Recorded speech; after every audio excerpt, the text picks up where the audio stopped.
Good afternoon, everybody. Welcome to Paul McGinley Field for what's an historic season and a historic game for the Trinity Tigers women's soccer team. My name's Chris Hockman. With me is Scott Lebo. Scott, another season. Hope springs eternal for the opening day. As always, how you feeling about this season? I'm super excited to be here, Chris. Last year was spectacular for the women's team. Went deep in the NCAA playoffs. Opportunity later in this season to play in a new conference. A lot to look forward to this year. I'm super excited for it, and I'm ready for today's game.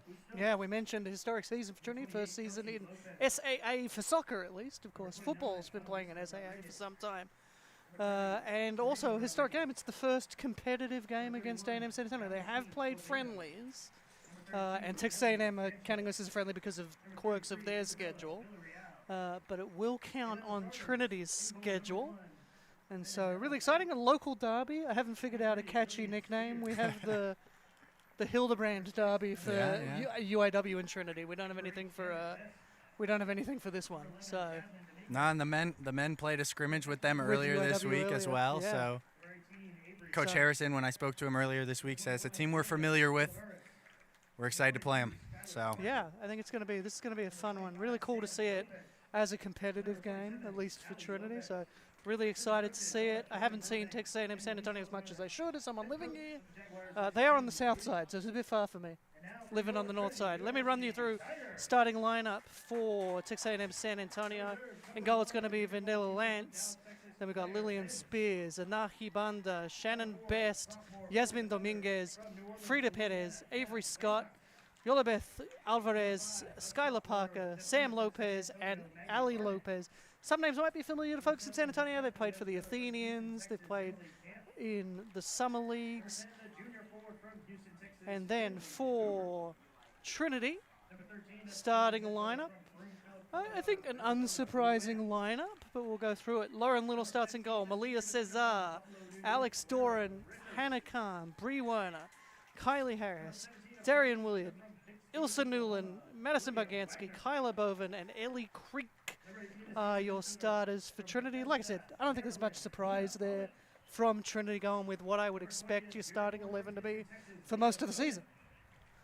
So, going to be an interesting to see. It's hot. It's going to be interesting to see how long this starting lineup for both sides stays in. Of course, you can sub out in the first half, but you can't come back in until the second half. So, and then the second half, it's just running subs. You can come in and out as you need to. Come in and out as you need. So I suspect we're going to see on every time the ball is out of play, we're going to see subs. I would hope so, for the sake of the players out there today. I'm hot just sitting here, and we're in the shade, and you can tell on the stream, full sun for the whole pitch, because that's why we put it here. So it's in the sun for as long as possible. We'll see as the day goes on. We've got 3 games today, so I hope you stick around. We'll see the shadow come over from the side the camera and us are on. I'm looking forward to it. Shadow will come over. It'll be nice. You can see a bit of a breeze on that flag on halfway, so hopefully that takes a bit of the edge off. It's 98, and the worst news for the players, it's going to get hotter. It's going to get up to 99, 100 at around 4 o'clock, so second half it's going to be pretty gross. So, so we'll see how that plays out. It's certainly going to impact the game, I think. So we've got a few interesting player notes for me. Player to watch, Texas A&M San Antonio, Ivy Jimenez, the senior defender. This would be her 50th appearance. It's not going to count on the stats, but we're going to count it as her 50th collegiate appearance. She's often that tertiary assist, so she doesn't show up on the stats, but she's a vital pivot out of defense for the Jaguars. So really excited to see her impact on this. They're a new school, really. This program's only a few years old. The school was established in 2019, and I think the soccer program started in 2021 because of COVID. So it took an extra year to get going, but really cool story. They're in South San Antonio. A lot of the students are first generation students, but we're going to do the anthem. We'll get back to talking about these teams.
All right, we are back. So yeah, Texas A&M San Antonio. It's the first actual Texas A&M university that was established in a major city. They're all kind of in secondaries, Corpus Christi, College Station, obviously. So real cool chance for San Antonio. I think it was a space that was needed. There was no university on the south side, which is sort of the more underprivileged side of San Antonio.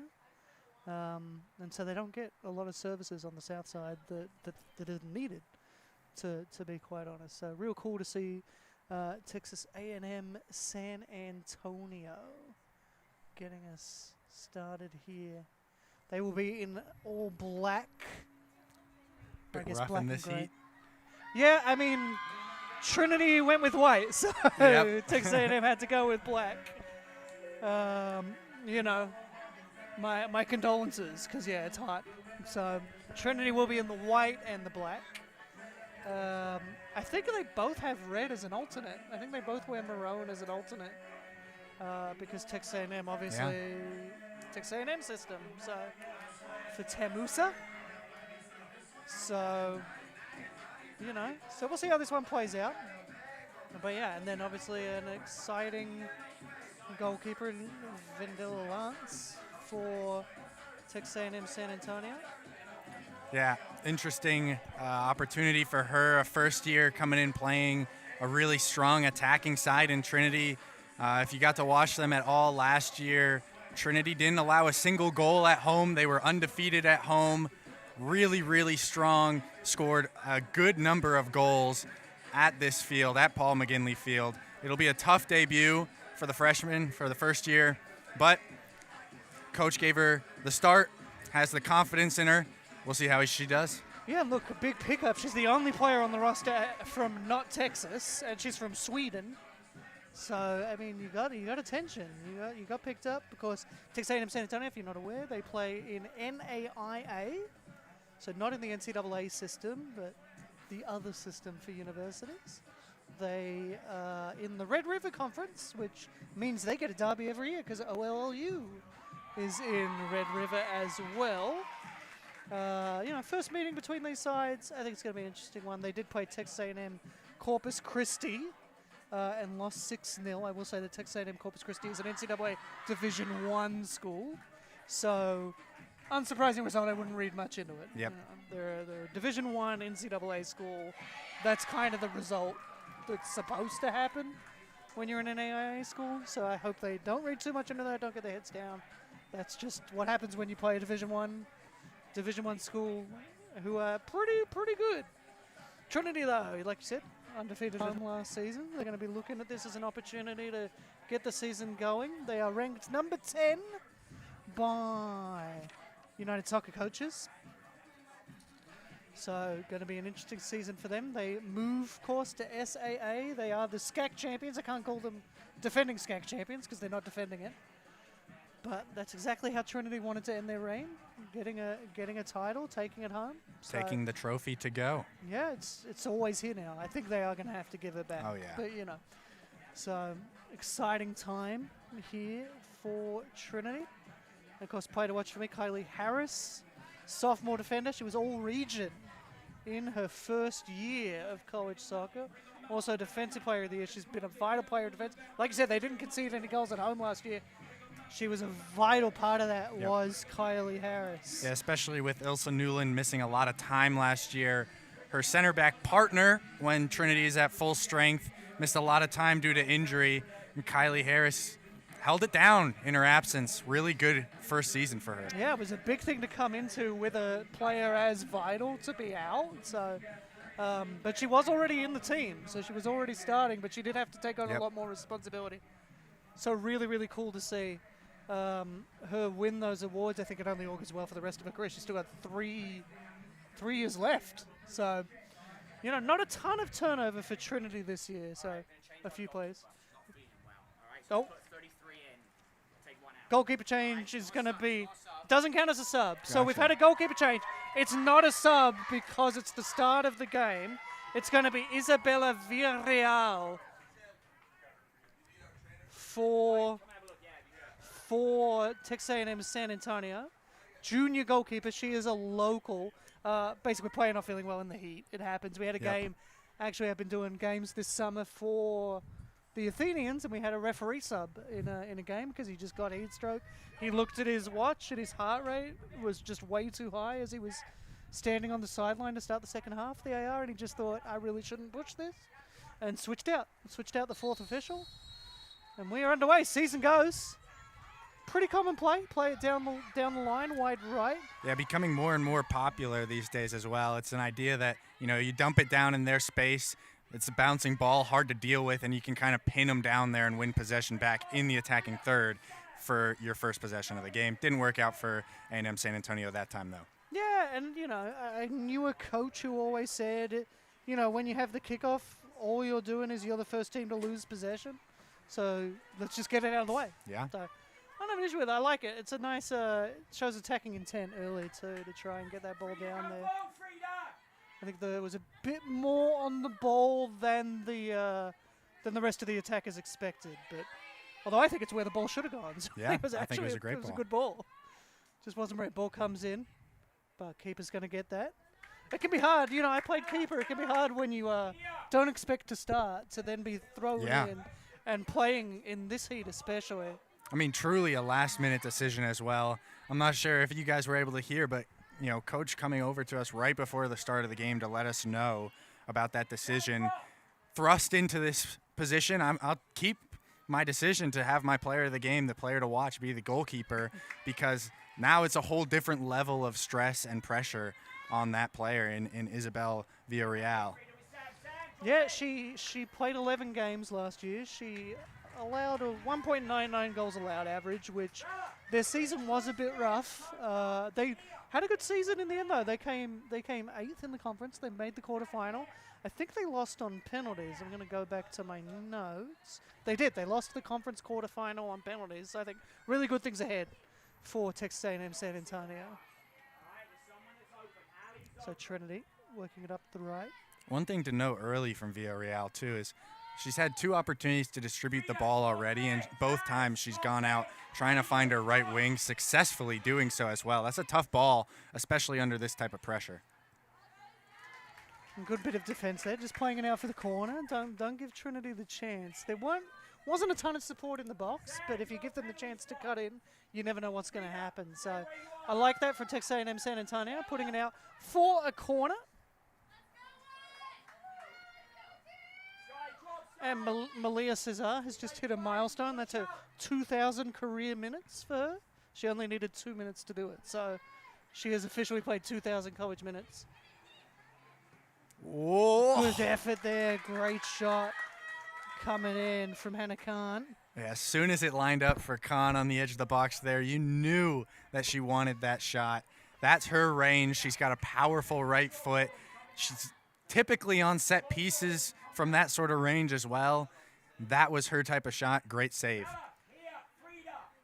Yeah, she scored 5 goals last year, and I think quite a few of them were here, and exactly like that. And again, like you said, she's picked out that right winger. That's Frida Perez that she keeps picking out. Something to note, whether Kayla Bovin might start pushing a little bit higher just to put pressure on that ball, force Villarreal to play somewhere different, maybe somewhere she's not as comfortable with. I think that's a foul, not an offside. I didn't see the flag go up. Might have just been throwing in a little bit of elbow when you're shoulder to shoulder. Maybe a handball, I couldn't quite see. We're on the opposite sides of the action on that one. From my point of view, it looked like the ball just got away from both players a little bit, and there was a coming together that made Trinity have a bit of an unfair advantage there. I think it's maybe a light call, but I think it's arguably the right call. Yeah, and I think, look, same sort of decision there again. You go against the player coming in. Yep. Right? So I think, look, you're consistent about it. That's all that people want. So I think I'm pretty cool with that. So, free kick opportunity here. Certainly out too wide to go direct. I don't think the distance is the problem, but the angle is a bit wide here. So,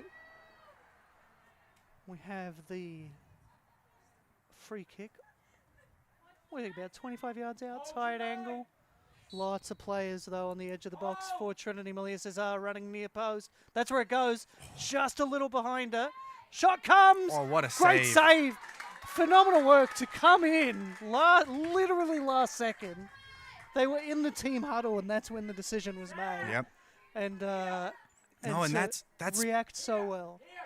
That save is such a tough save to make as well. She's under a lot of pressure there, basically a 1v1, and she stands big, gets big, makes the save, covering up as much of the goal as she can, makes it difficult. And in the end, I think that's an escape for Texas A&M San Antonio. They let that ball, that free kick, bounce in the box way too much. They will not get away with that if it happens again. But yeah, just a phenomenal save. That's all you want your keeper to do, get big. Yeah. Get as big as you can. And that's what she did. She put her arms out, and she saved both efforts. So really good work. Already 3 saves for her after just jumping in. It's a great start. Literal last second. And, you go through your warm-up expecting anything can happen. But you certainly warm up your sub-keeper differently to how you warm up your starter. Yeah, I think a lot of the time the sub-keeper is responsible for making sure that the starting keeper is warm before the game. So really a change in mentality oftentimes if you're going to make that sort of switch. But we talked about the heat. It's going to be a factor throughout the game, and it's been a factor already in this game. Yeah. I mean, took a player out in warm-ups essentially. And, you don't want to mess around with it. And there's no point messing around with it, especially for your first game of the season. I think you want to set a standard that you need people to be healthy. Again, comes out well, claims. And does a good job. The way she makes that save, she gets a whole body behind it. So when she does spill it, because it's coming, it's going to bounce, body's behind it, so it just goes into her body and she makes the save. Really great start for Villarreal in difficult circumstances, shall we say. Beautiful nutmeg there from Khan, but a really great recovery there from Shannon Best, who also played USLW League in the off-season, I believe.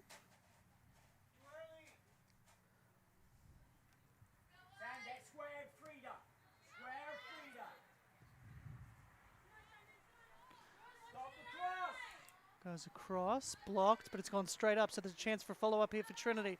A&M get control, get it clear, but only as far as Harris. Harris has a go from distance, but it's just going to go over the top. As soon as that ball popped out to Harris, I mean, any center back in that situation is going to think about having a shot. But Kylie Harris, she just took that set piece for Trinity. She scored a goal last year that absolutely blew my mind. She took it on the dribble and shot from very far out. So she's definitely got that in her locker and makes the decision there. Again, I think that's one of those where you don't want to let her have too many of those shots this game. Yeah, I mean, that was her one goal of the season last year, but if you're going to score one goal this season, make it memorable. It was a heck of a goal. Yeah, it was a terrific goal. Great tackle there from Cesar. Good anticipation.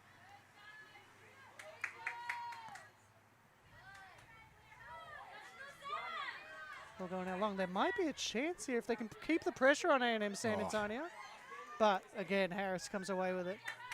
Just calm, cool, and collected.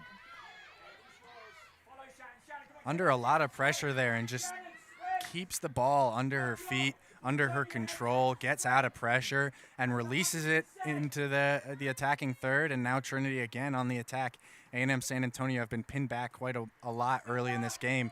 And in this heat, I don't know how long that's going to be able to be maintained. Yeah, absolutely. You need to kind of keep control of the tempo as a team in these kind of conditions. Because that wind, if you look over at the sideline, it is completely dead now. And so there's nothing taking the edge off this heat. And so if you can control the tempo of the game, that's better for you. Good ball forward there from Boven, which I think, like you said, she is coming forward more now to try and neutralize that. We'll see now that there's a distribution from the keeper, is she going to stay up or sit back? I think she's going back. She is forward more than she was. So they're ready for that, and that's exactly where it's going to go, and that decision's probably going to be vindicated. Yep. Exactly like you pointed out. That's 2 in a row that she's won as well from that position. Good adjustment early on from a player who we saw a decent amount of last year, but I think we're gonna see a lot more of this year. Yeah, Caleb Boven. What a combination there, Cesar. That was a great pass. 3 players in the box. Yeah, Boven did end up playing 20 games last year, but they were all off the bench. Handed a start straight away this season. So certainly expecting her to play a bigger role. Of course, position she's in was one of the seniors, so cleared away.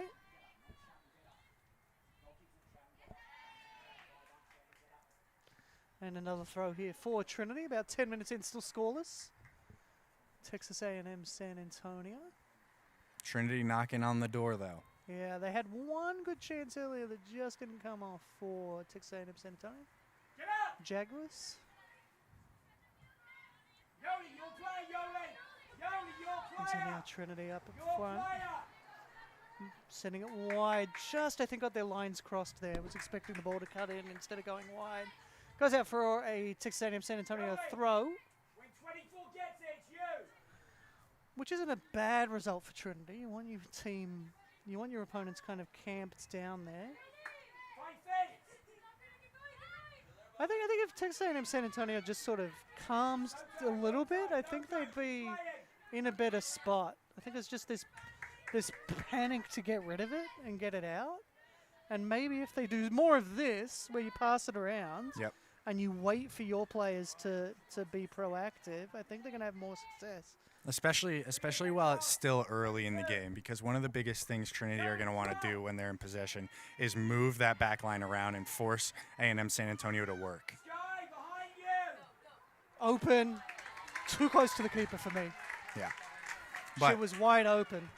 As I was going to say, the more Trinity can keep A&M San Antonio pinned back and work them around, A&M San Antonio are going to have to use a lot of energy shifting back and forth to mark different runs, and as the ball shifts, they have to follow. Trinity doesn't have to do as much of the running while they're in possession, meaning that if A&M San Antonio get the ball in their half, the later and later into the game it gets, the more Trinity are going to be able to press against a really tired back line who are not necessarily able to play it out very well. Yeah, that was a good example of what you were talking about. You know, they move the ball wide and then they cut it back. Yep. And so your defense has gone out wide. Everybody's onside because they're behind the ball, and then you have to come back and get it again. It's just difficult. And it was something they really loved to do last year with Michaela Bosco. That speed on the wing was really beneficial to that, but I think it's going to be the same sort of story this year. They want to keep moving the ball out wide and then bringing it back centrally, just opening up gaps in that back line. Yeah, and I think, you know, if we don't see the speed today, I think everybody's going to be okay with that and understand it. It's almost 100. The feels like's probably way above 100. Humidity's almost 50%. I think that's going to run out. Yeah, it does. So goal kick here for the Jaguars. It's an all big cats in this one, Tigers and Jaguars.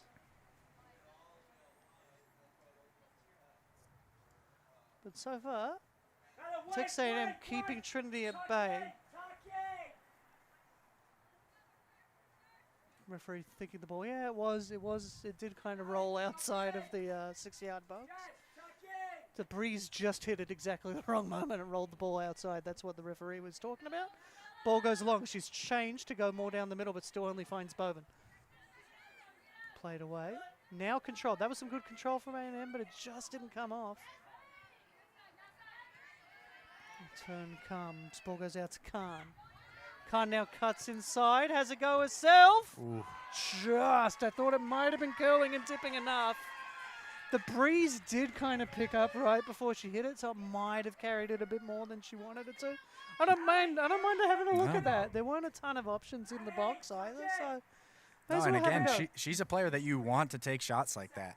Just dipping at the right moment, had a chance. Just a little bit too much on it. But again, another player, you don't want to let her have that many opportunities to shoot from a position like that, because eventually she's going to make you pay. Yeah, I mean, she had 16 shots last year. 16 shots on target, I should say. 38 shots last year. She's not afraid to have a go when she gets a look. I like this from A&M San Antonio. Just this is what I've been wanting to see from them. You can see there's already a bit more confidence now. Just holding the ball a little bit longer. It's forcing Trinity to work more. And yeah, okay, that one doesn't come off, but I like that. That was better for Texas A&M San Antonio. But I think, again, that was a really good defensive moment from Trinity to recognize the opportunity. A&M San Antonio, as you were saying, we're building out well, but then the opportunity comes where 3 players can press 1 player all at the same time, and they take it without hesitation all together. There's no chance for a player in that position. Yeah, I think a big benefit there is they've got Malia Cesar essentially playing, this higher role. Yeah. Despite being listed as a defender, she's sort of playing, I don't know, almost a 10, maybe a 6. But Yeah, I think comes forward well. I think her and Ellie Creek are kind of sharing that number 6 role, the defensive midfield role, sitting back in front of the 2 center backs. But what that means in attack, one of them is going forward consistently, but it depends on which side and what happens naturally. It takes a lot of communication and chemistry between 2 players, but these are 2 players who, were very, very good friends. The team took a trip abroad to Argentina in the spring, and the 2 of them, lots of pictures posted that featured the 2 of them. So I'm assuming they have a pretty good level of chemistry. They played together a lot last year. Ellie Creek in her second year here this year, but was a big, big player off the bench last year for Trinity and got more and more involved as the season went on. Cesar's been a starter since day one. I mean, she played at she was in the World Cup squad in Australia and New Zealand. I believe for her it was New Zealand, but I might be misremembering which group Philippines were in. I'm not sure. Of course, she has plenty of experience in Australia. Yeah. Played for Blacktown City in the New South Wales Premier League. Yep. Got some more international minutes this summer as well. She did play this summer for the Philippines, which is good for her because I think there was a worry that while she was in college and focusing on that she might fall out of the reckoning for the Philippines. So it's good to know that she's still in there. She doesn't take call-ups during college season. But there won't be many, actually, this year for the Philippines because it's an off year for Asia. No qualifiers. What a tackle there. I think that might have been the ASEAN Championship she was in this year for the Philippines. We'll have later a player that was involved in ASEAN games as well. That's a tease for one of the games later, the men's game. Oh, you shouldn't have told him which. You could try and intrigue him, I'm not going to tell you which. You have to wait and find out.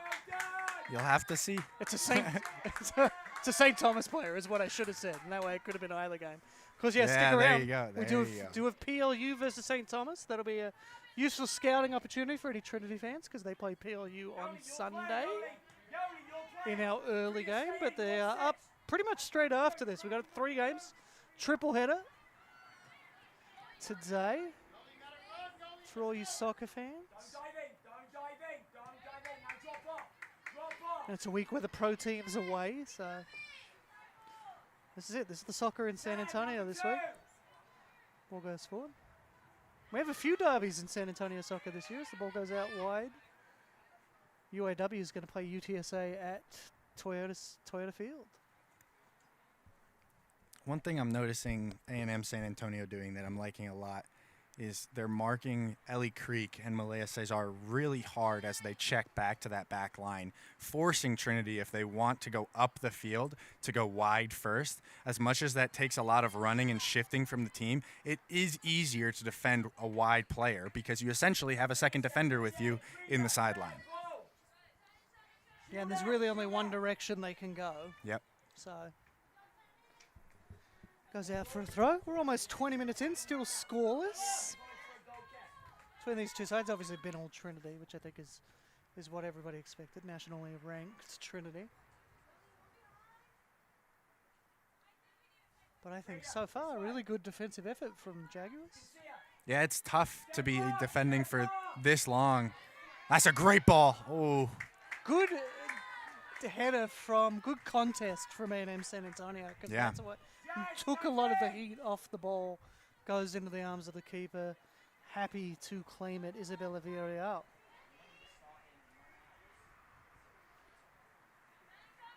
And again, there has been a noticeable shift in Texas A&M San Antonio, just passing it around more. Just a little bit more composed on the ball. And that was a great play from them there. Got to go long. Got to play that pass. Yeah. She's still on. It just didn't quite come off. Waited a bit too long. The run was there earlier, as you said. Yeah, players calling for it. The entire bench is calling for it. But just, I don't think, saw it soon enough. I liked in the build-up there. Sam Lopez as the number 9, I think it was, dropping deep. She wears 25. She's the number 9 for her team, playing up front at that center striker role. Dropping deep to show for her teammates and playing a one-touch pass, that can pull defenders out of position and open up more space in behind for different players to make runs into the space that you just vacated. That is exactly what happened there. They just didn't play that ball early enough. Yeah, it just didn't work out. But, you know, it's the right kind of idea. Oh, that's beautiful work, just getting your foot stuck in there from Bree Werner. And plays it back. I believe that's Williard. Or Ellie Creek there. Trinity on the ball. Took a bit of a nudge, but gets there. Ball sent in. A&M have enough bodies around it. They have to get it clear. They haven't cleared it anywhere near far enough. It goes to Hannah Khan. Khan moves to her left. They're going to stop her moving, and that's a beautiful challenge from Yulovef Alvarez. Really good work from her. Stayed on her feet, didn't stick it. Don't know if you could hear the coach saying no foul. It's exactly what happened. And in the end, claimed by the keeper. Really good defensive work there from A&M San Antonio. Stay on the feet, put yourself in the way, and then she just reaches in just enough. Doesn't catch the player or ball. Beautiful challenge. Yeah, and it was a tough moment for them there. The ball hung out in their box a little bit too long, I'm sure, for their liking there. But, again, they get out of it. Good defending across the board once again from A&M San Antonio. Player on, goes forward, but this time the run didn't go. The pass went, but the run there from Sam Lopez didn't go. I think we're seeing that kind of fatigue of having to defend. You know, they've got to make these runs. The way they're going to catch Trinity, quick run, quick ball. They can get in behind, get in one-on-one with the keeper, score a goal. Yep, has to be, but it's going to be really difficult.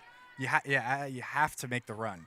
You can't get the ball if you don't make the run, but especially in this heat, knowing that you're going to make a bunch of runs that aren't necessarily going to be rewarded with the ball every time, it's really hard. It's going to be a mental battle for them going forward on the counterattack, which is what they need to do. Beautiful footwork there to open up the space. Good pressure, though, from the Trinity defense. But this is better. It's controlled. It's not rushing things. And it's just a matter of looking for the people that are open, but it's a little too predictable. They screened it, and now Trinity with a big chance here. Cut in. Khan's there. It doesn't go to her. Got to get rid of that one. And they do very well. Was looking to find Anna Barragan. Sorry, Avery Scott that was. But just worked off the ball by Trinity. And again, Caleb Owen goes back for Harris. Good pass there. Good control. Double teamed, which is something you saw Trinity do earlier really well. So learning as the game's going on, which is always pleasing. Good turn, just couldn't get the ball away again. It's all about, they've got to get that ball away, got to find those runners. There was a good reaction there from Bree Werner to close down that turn. Claimed easily by Villarreal. And so we're over halfway through the half. First quarter of the season is done, still scoreless here. And really, it's just been really strong defense from Texas A&M San Antonio. Jaguars really making Trinity work to get a shot away. 3 shots early, it's kind of died off a bit. We've only had 5 shots all game. And I think the other 2 after those initial 3 were pretty speculative. Big opportunity. I think, personally, that Sam Lopez was probably offside there. But they get to throw it in attacking position. This is a good opportunity because it's technically a set piece. So you can move players forward. Just this little moment of being able to relieve pressure, get up the field, it's going to take some time before Trinity can get them pinned back in their own half like that again. This alone is a huge, huge release from the heat. Yeah, you saw them take their time to take the throw, work players up. You know, just getting your defenders to get over that halfway line is something nice. But Trinity get a throw, and they're back with it on the far side. Ball's forward. I think there might be a bit too much on that, although it is going to hold up. It is going to stay in. Oh, great footwork. Ellie Creek really silenced me on that one. Chance to cut it back. Ooh. Comes in. Going to be a corner. What a run from Alex A beautiful door in run there. there from Ellie Creek. Up the right. Yeah. Wow. And so a corner here for the Tigers. 20th minute. Or 20 minutes to go, I should say. Backwards clock. In NCAA. 25th minute. Chance to cross it in again. They went short with the corner. Crossed in now. Ooh. I think she's cleared that off the opponent's line there, actually. Met it too directly. Face forward, head onto the another ball, hits it corner. right back where it came from. That's one where as you're heading it, you just want to flick your neck to the side, aim it behind you or to the side, just ever so slightly. It's a difficult skill, though, especially in there amidst a bunch of congested bodies. It can be hard to see the ball. Yeah, pretty much everyone's there. Cleared off the line. Defender in the right place. That is why you put people on the posts. Yeah, that might have been going in. Hard to tell from our angle, but wow. She's in the right place at the right time. That's a lot of what defending's about. Yep. And there's a great header from Kylie Harris as well, doing exactly what I was just talking about, flicking it towards that back post, a really accurate header. Again, another moment of good defending from A&M San Antonio. We should be having a drinks break, I would have thought. Tim Moody, Texas A&M San Antonio coach, certainly thought that's where we'd be at. We are over halfway through the first half. Usually you take it around 20 minutes. And so maybe we could have had it. That is outside the box. Now this is an interesting But one it's right on the edge of the area. in terms of who you want to take it, because I think your best shooter is Hannah Kahn. However, I personally would like a left-footed player on this one. Then you can take that shot and put it on target, spinning with that inside of the foot spin towards that far post, and somebody could flick it. In that case, the goalkeeper really has to deal with both a cross and a shot at the same time. It's difficult for them, but they're going to go with Kahn, and honestly, you can't go wrong with her on a set piece. Look, she could still go direct from here. I think Yeah. it'd be a gutsy move. They don't have anyone near post. I wonder But I if think she. we'll see what we saw in the corner where they will Yeah. run back into the goal to defend it. I wonder if she just strikes through it here and gives her players an opportunity. Crossed in, good header. That was a really good set piece. Header just got a little too under it. And that'll be the drinks break. Yeah, Bargansky basically unmarked there for Yeah, that she was header. left open. But the ball just didn't drop enough for her, so she was under the ball. It doesn't matter how high she jumps. I don't think she was going to get on top of that enough. So drinks break here, 17:45 on the clock. Still scoreless between Trinity and Texas A&M San Antonio, which I think reflects pretty well on Texas A&M San Antonio. There's been a lot of I chances. agree. They've defended themselves. They've defended well. I think that shot on target number as well is reflecting well on them too. Yeah. Early in the game, a lot of opportunities for Trinity. It's slowed down a lot since then, and they've done well defensively to just absorb a lot of pressure and not allow a lot of high-quality opportunities. As I just waterboard myself in the middle of the discussion. I wasn't going to say anything. No, yeah, I appreciate you not bursting out into laughter. It's hot. I was just rinsing off my shirt. But yeah, I mean, look, yeah, they've only given away 6 chances, and almost all of those were from distance, let's be honest. Like, it's been a difficult game for Trinity to really get chances, and maybe that's early season. But I think a big part of it is Texas A&M San Antonio defending really well here. Yeah. I think they should be really happy with their defensive effort. It's been a really strong bit of work from the Jaguar defense. So Yeah. they I should think be really both are happy. definitely true too. If you think back to last year, that first game in the heat on a Saturday, ended in a draw, if I'm not mistaken, between Trinity and don't remember who that was. Somebody coming a long way. I'm sure you have it somewhere. have it. You go to look find it. look it up. We'll But get back to you. it ended in a draw, and it didn't really feel like the Trinity women's team that we've grown accustomed to seeing. Now, a week later, and as the season progressed, the attack, the chemistry, it started to work out again. But that could be what we're seeing, that it's different to go from playing each other every single day in practice to going and playing an official game against a different team with players you haven't seen before. You don't know their behaviors or their habits, and you're still trying to learn some of your new teammates out and figure all that out as well. As Trinity makes some subs. Finally, I was going to mention no subs to that point. But yeah, I believe I heard, was it Clara Richards coming in? I think was one of the names I heard. So yeah. And so subs coming in for A&M San Antonio. Looks like Anna Barragan coming in and Lily Laver coming in. So 2 changes there for A&M San Antonio as well. But yeah, I got you that answer. It's Occidental that they played in the opener. And this team starts slow. Couple years ago was a historically slow start 2 seasons ago. And they still went on to win the SCAC championship, still went on to play in the NCAA tournament. No, and I think it's something, too, that I've noticed from the men's team as well. I think that at the college level, there is the option to play a different way, and you can play, a very athletic brand of soccer, or you can try and play a very tactical, organized system. And I think that both Trinity teams try and play a more systematic system.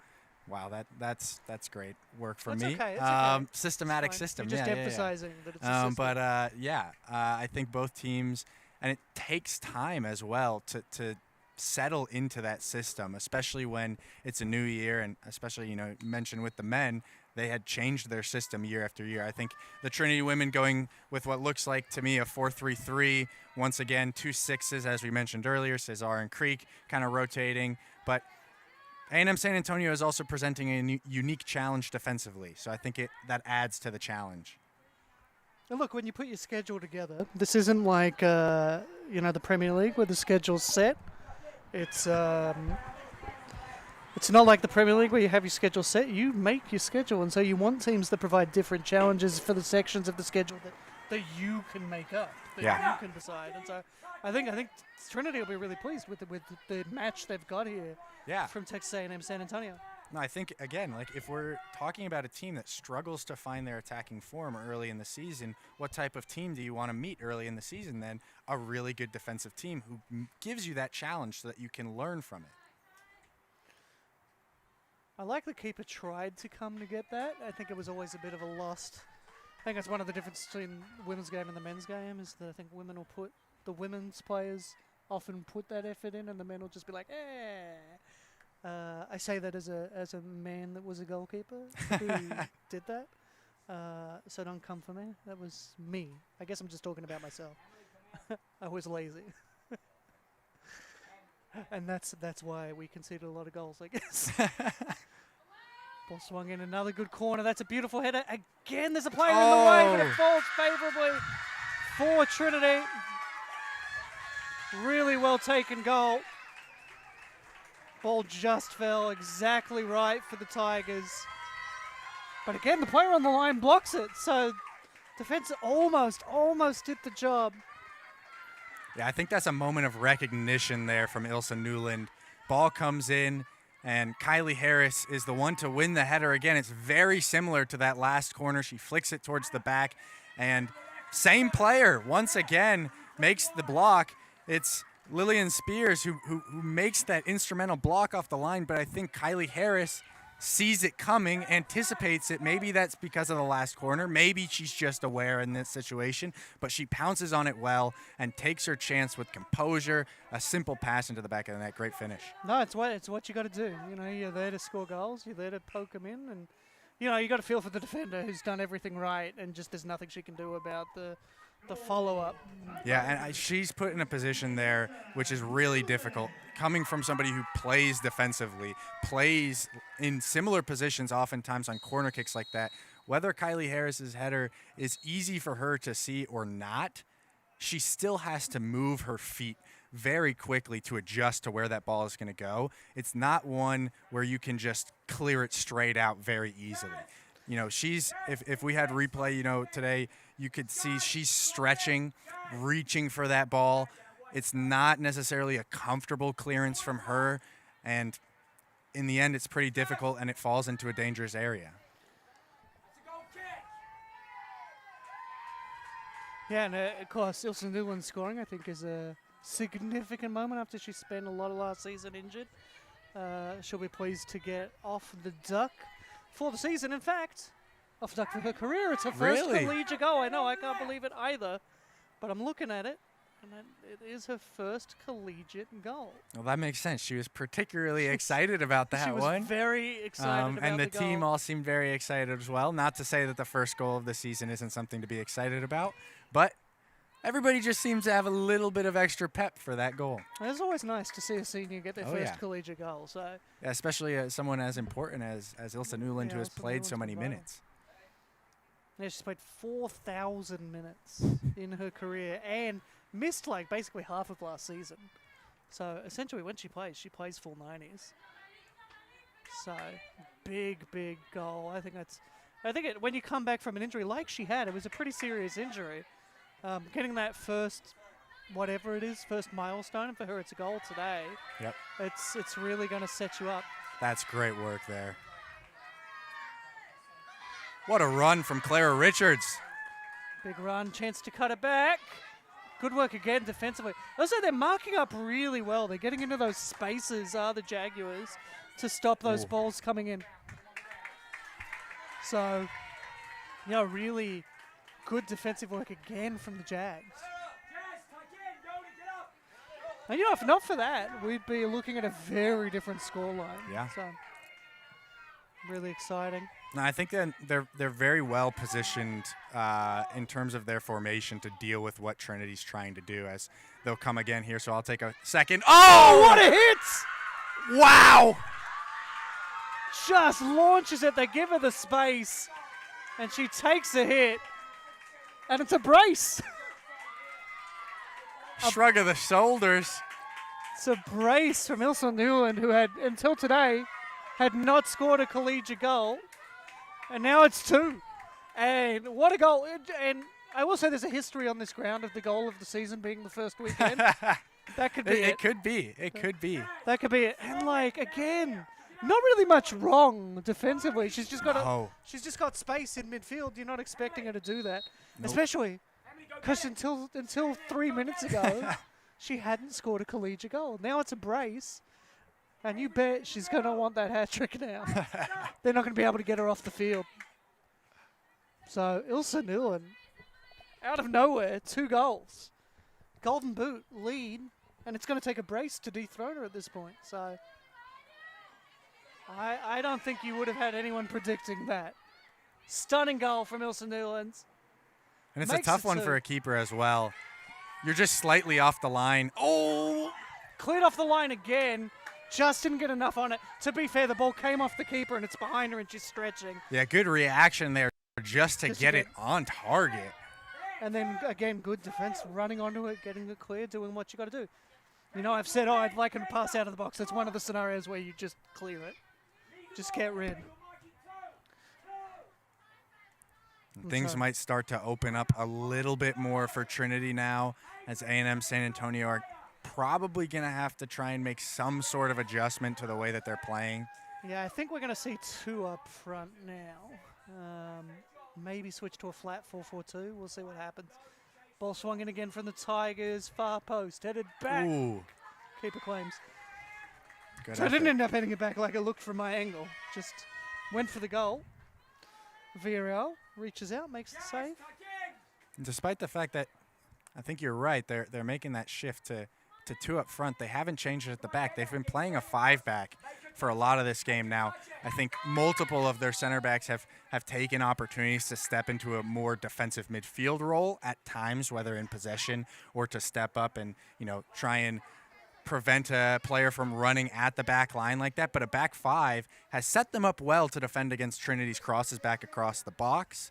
But we'll see how the formation changes as they go to 2 up front. I just like the symmetry that it's 9, 10, 11 playing up front right now for Texas A&M San Antonio. That's how it's supposed to be. Well, is it? I think it's supposed to be 9, 10, 11, but yeah. Well, 10 in that cam roll. But I like it. I like Yeah. the symmetry. I like the numbers sort of playing the positions they're designated. the numbers. Not that that's a factor anymore. Opportunity here maybe for the turn. Can cut it back. There is a certain... Ooh. Defender's getting in the way of the keeper there a little bit. And so corner for the Tigers and a sub coming in. It's going to be Finley Hoover coming on. Looks like Baganski coming off. And playing a bit of a... Oh, the goal was to Clara Richards.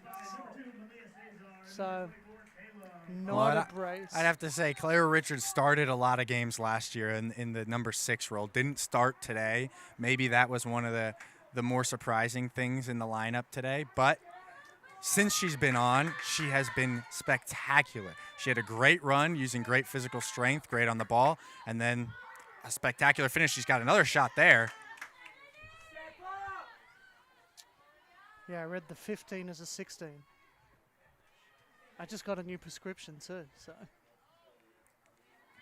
Switches across, just couldn't trade. The bounce kind of took it away from Emily Camp. But yeah, certainly really great goal. Good anticipation there from Anna Newland to win the ball back. It does mean we've got the Newland sisters on the field, which we, I think, only got to see once last season. I think we would have seen it more had it not been for Ilsa's injury, as the Tigers get set for 3 more subs here. Yeah, a bit of a line change as we hit the final 10 minutes of the half. Trinity 2, Texas A&M San Antonio 0. Thank you for joining us here on Tiger Network. Newland sisters not on the field no for longer too on the field, long together. You know, but I think that's going to be a pretty common occurrence, especially in these sort of game positions. Just gives, you know, you make this sub because you give starters a 20-minute halftime. Yep.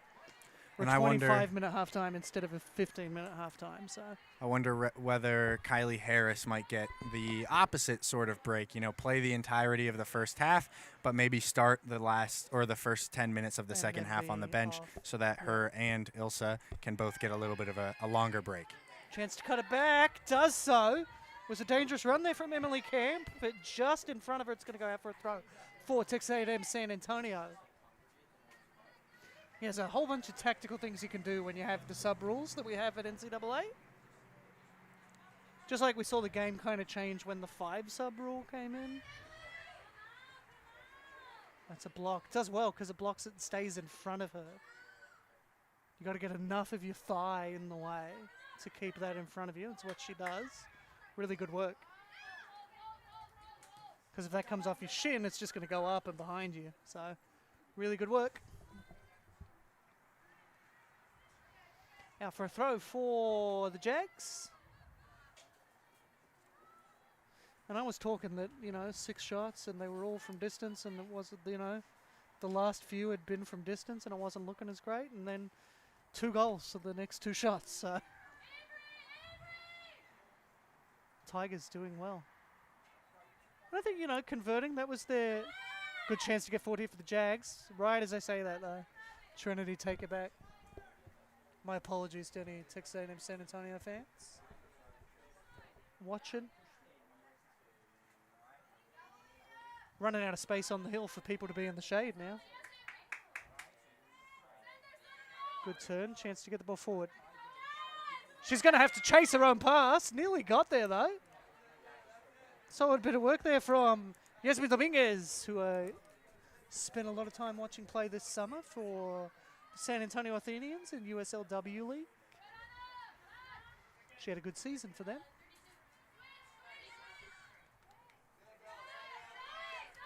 Sent forward. A good block there from the Tigers. And so now we'll see. Ball going forward, looking for Camp.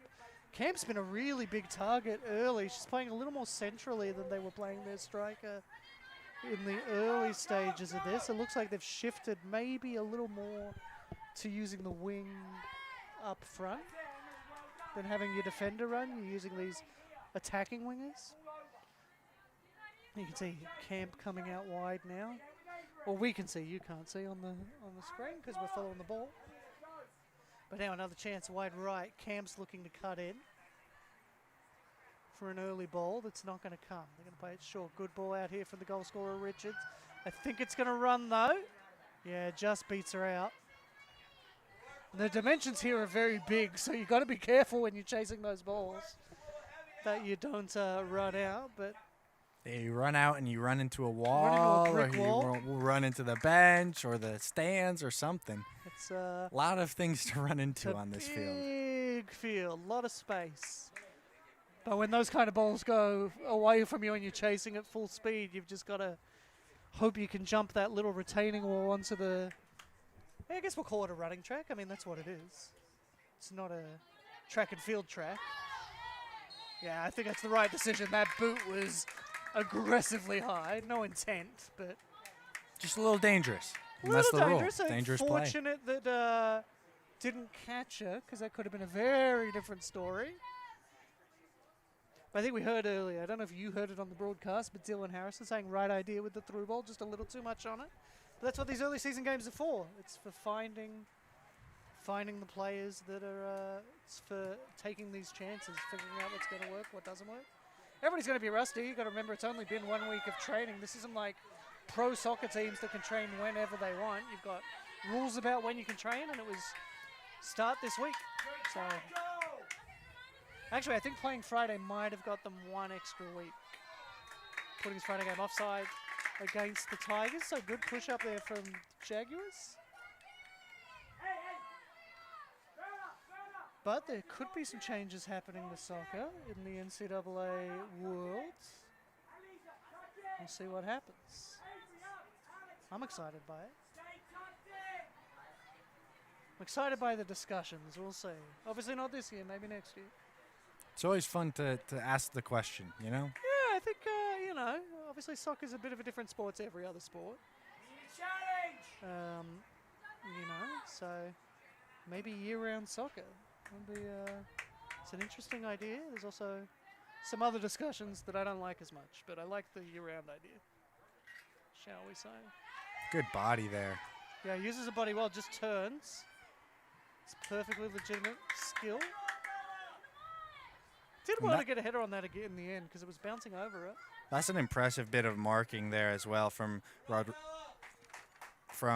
Rodriguez for A&M San Antonio. Just being a midfielder and tracking all the way back into the box like that, following a run, getting in the way. Normally you would expect that from a center back. So for a center midfielder to be showing up in that sort of space just shows the amount of work that San Antonio are putting in right now. Although it looks to me a little bit as if maybe she's come out here onto that right back position. Yeah, it does look like she's made that move. And now she's in a bit of space. She cut back. I would have liked to have seen her go forward. Decent opportunity here, but it's just bounced in front of her. Play back to the keeper. Got to put that pressure on. Does Emily Santos.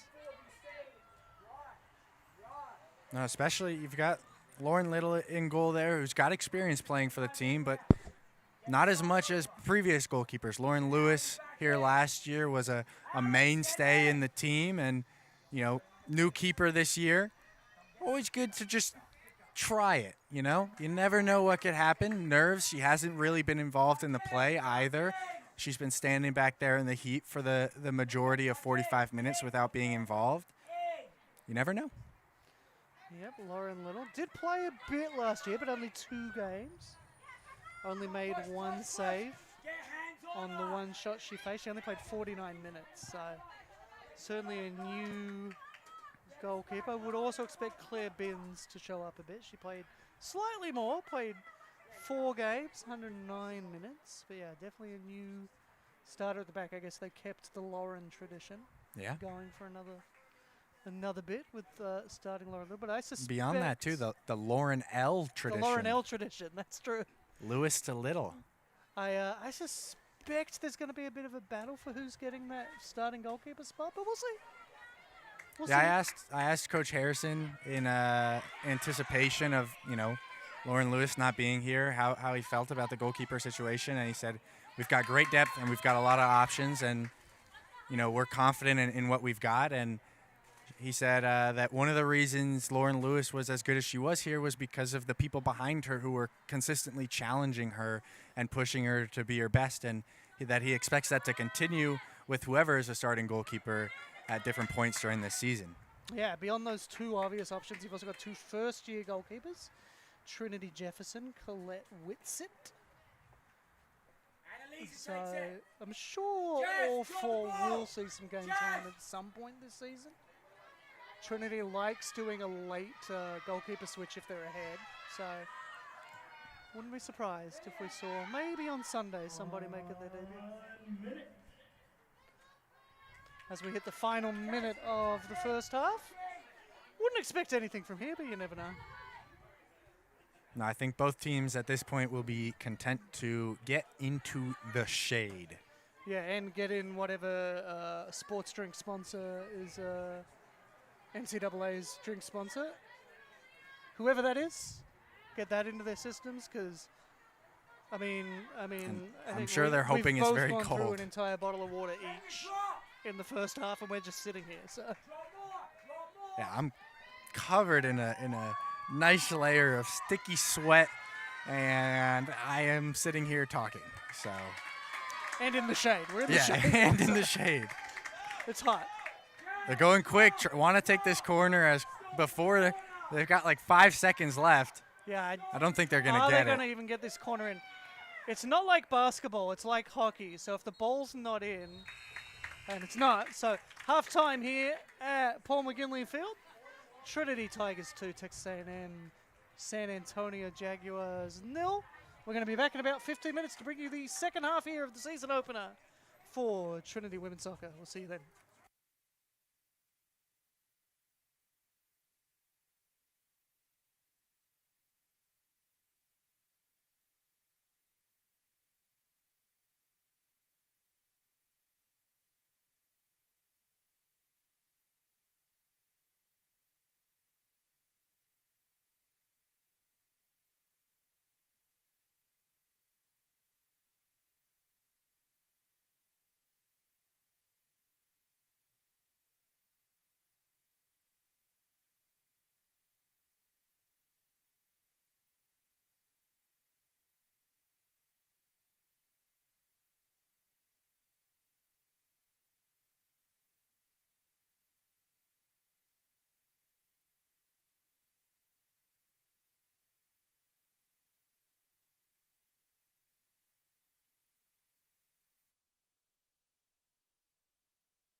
Welcome back. We're about to get the second half underway here. Trinity 2, Texas A&M, San Antonio 0. I'm Chris Hockman, with me is Scott Lieber. Scott, solid first half for Trinity, 2-0 up. Obviously the end result is what we're looking for here. Traditionally slow starting team, so 2 goals in the first half of the season is a good thing. Yeah, good start for the Tigers. I think it was slow from the beginning, but it was, eventually the pressure got to A&M San Antonio. They defended well to start the game, but over time Trinity worked them down. Tremendous finish from Clara Richards for the second, and off a corner for the first. So, you take it with a grain of salt. No goals from true build-up play as of yet. That's something for A&M San Antonio to hold on to. They've defended really well. It's taken 2 different style of goals, but 2-0 nonetheless. Yeah, and I think 2, somewhat unlucky goals, really. The first goal, well defended on the line, but it just fell favorably for Ilse Lulin to score her first collegiate goal. And then Clara Richards in the 31st minute from, another zip code. You just give her too much space, she hits the shot, but, it's not even too much space. She's a long way out. You're not expecting a shot there. I can't really fault Texas A&M San Antonio, honestly, for either goal. But that's just Trinity being clinical and getting things done. So, quick look at the stats. 16 shots, 10 on target for Trinity. Nothing for Texas A&M San Antonio. So, 2-0, pretty fair reflection of how things have gone. Maybe a little harsh because defensively I thought Texas A&M San Antonio did really well, but we're back out, about to get going again. If you're just joining us, Trinity in the whites, kicking from left to right for this second half. And Texas A&M San Antonio in the all black, going from right to left of your screen for this second half. As we are underway, Trinity will be looking to capitalize. The difficult thing, I think, for the Jaguars is something you've been talking about all afternoon. It's just it's hard to defend for this long. And we saw that in their game against Texas A&M Corpus Christi, who they played on the 24th. It was 6-0, but 2 of those goals came in the last 5 minutes of the match. So probably flatters the Islanders a little bit. And I think if we look at how they've done defensively, although right as I'm saying that pass went to nobody and goes out for a throw. I think there's something here, and there's something to build on for the Jags. They've picked a difficult schedule to start with. They've got Texas A&M Corpus Christi, who's a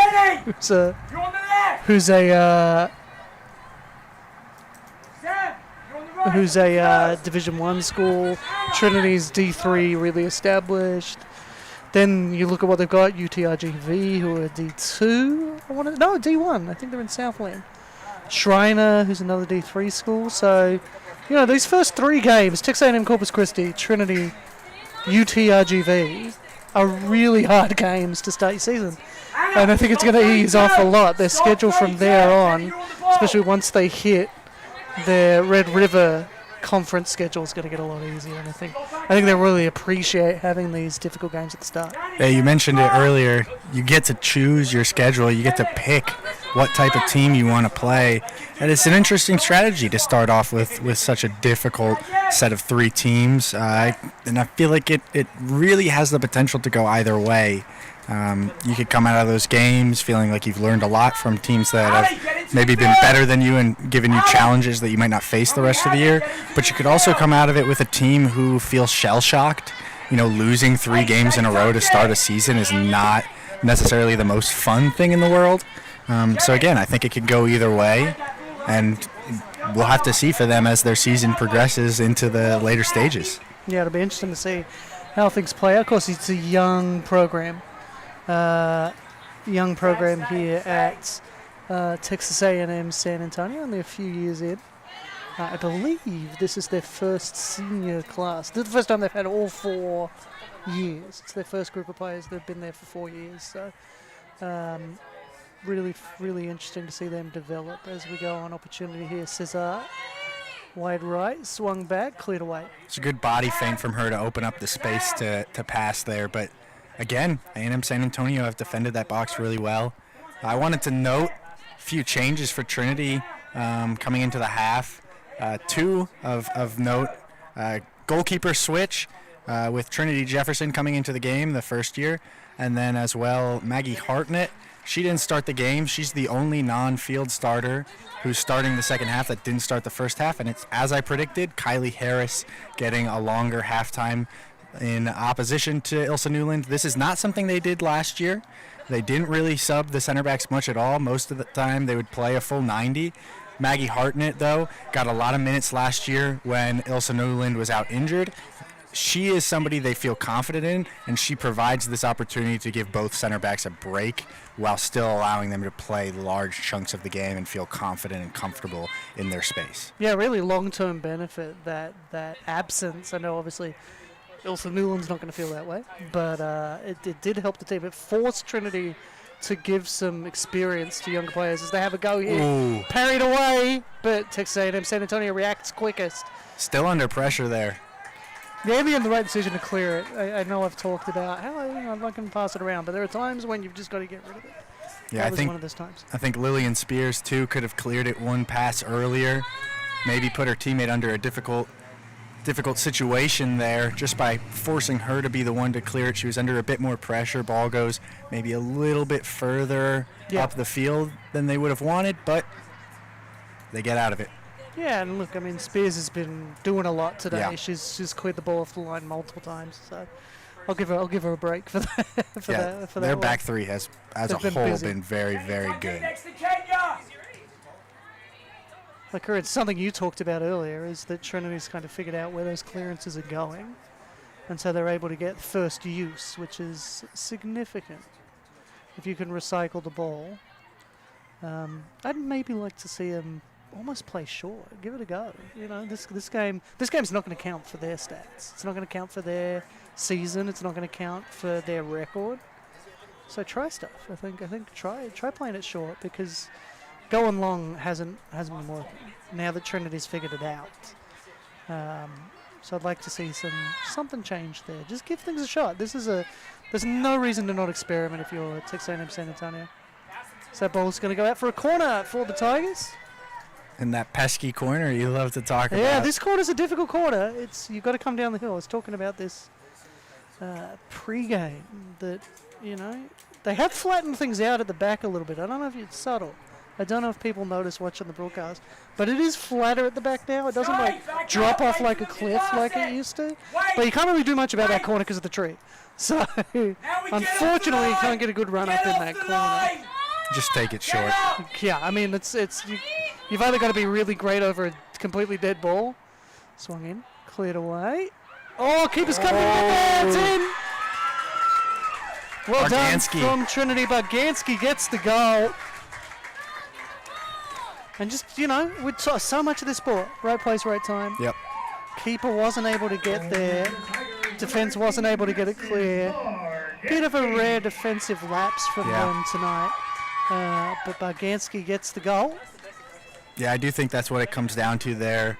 You know, they do well to defend the original ball in, but just can't get it cleared far enough. It falls to Barganski, and she's opportunist in that moment and takes her chance and, you know, makes the most of it, and it's 3-0. 13th goal of her career, first of the season for her. She scored 9 goals last year. Sort of half off the bench, half started. She started 17 games last year, so more than half. But started the season coming off the bench and then found herself establishing herself in the starting 11 last year. 23 games, 17 starts, 9 goals. She was a SCAC honourable mention last year.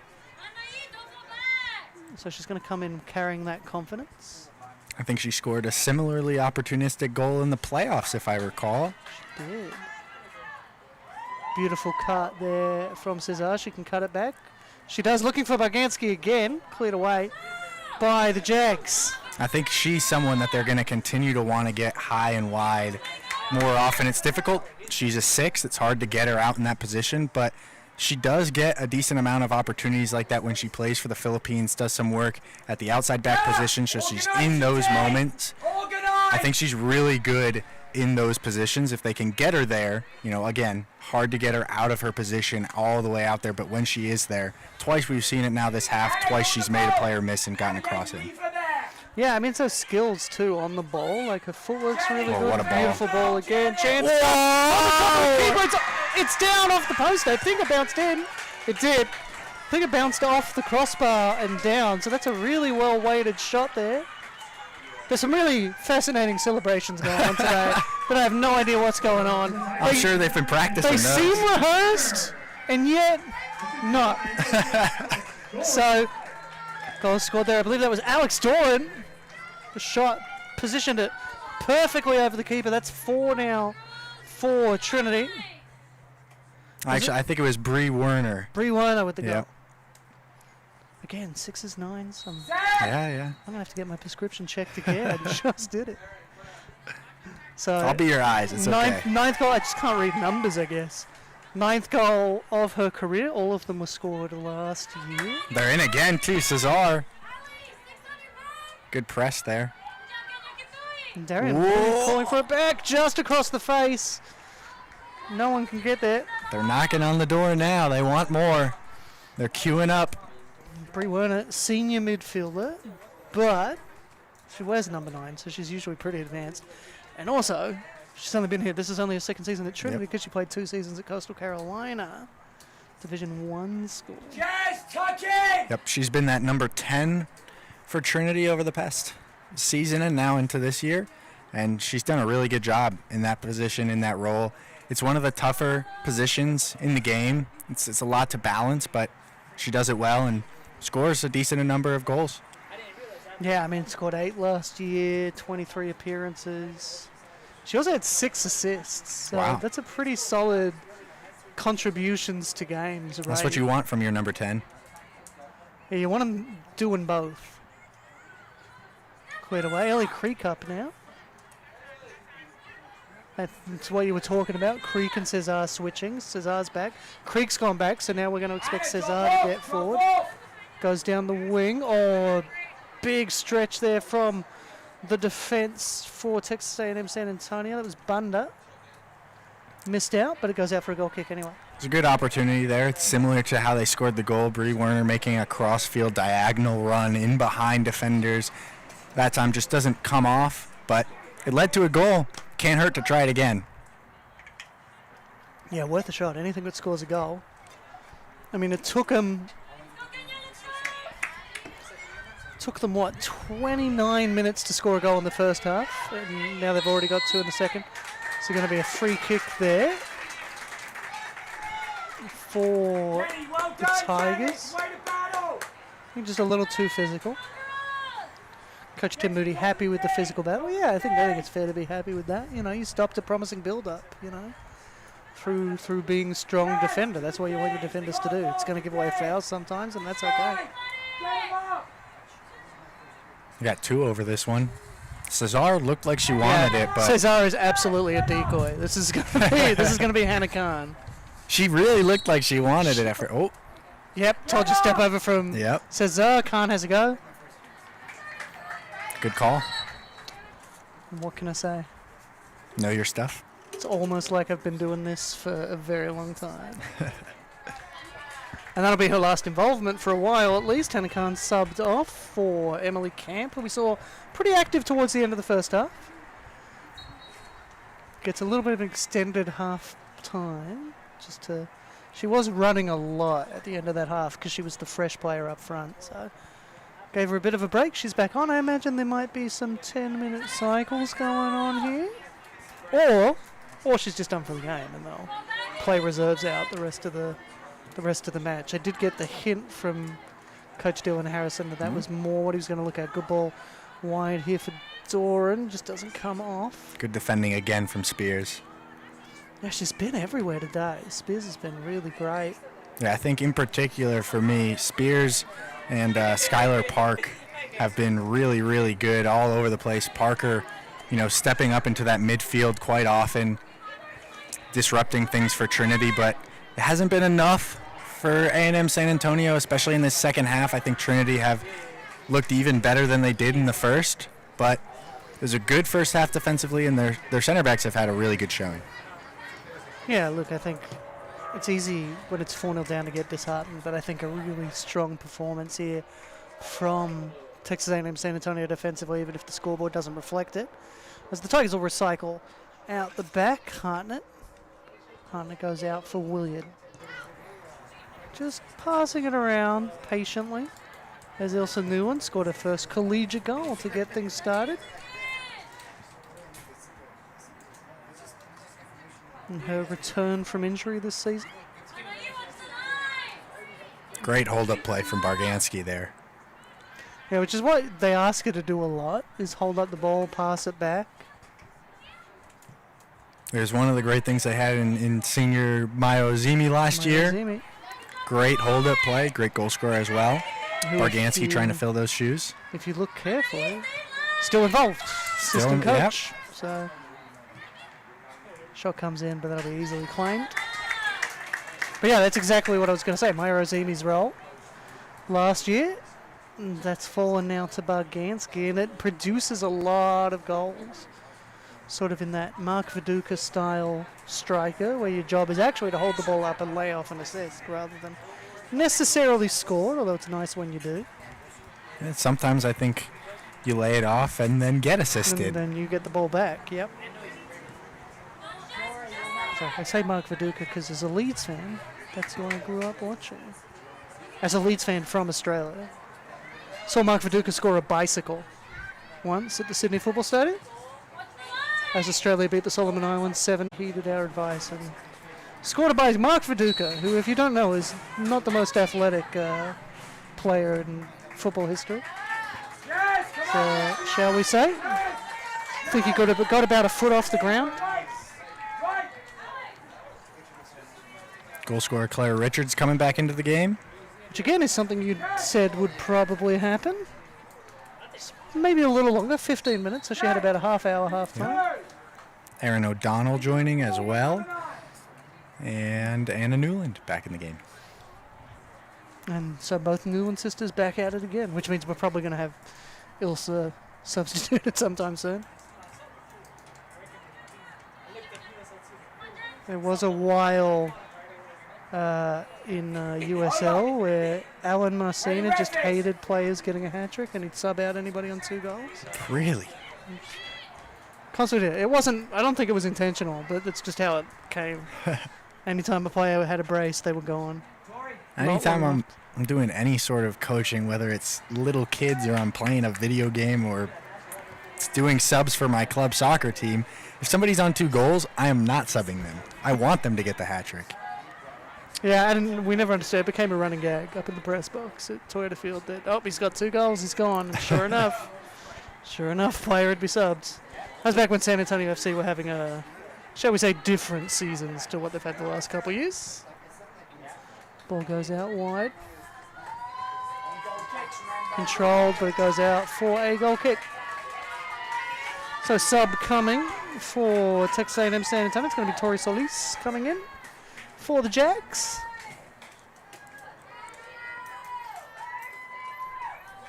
Not on this one.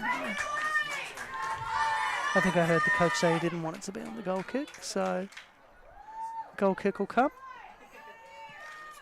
from Isabella Villarreal.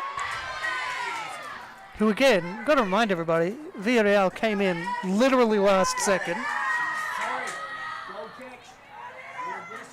Oh, she spilled it. It's unfortunate. It's put away. It's a really good strike there from Barganski. Just an unfortunate movement of the ball. Corner out. It's come off her knee. And so it's just ricocheted right out to Barganski. And so 5 now for the Tigers. Barganski scores. 2 for her. A brace for Barganski. This time it is actually a brace. Because that one I could easily tell who scored that one. So Barganski scores. So that is her 14th goal of her career. She's well on her way to beating last year's 9. And she's got the Golden Boot lead.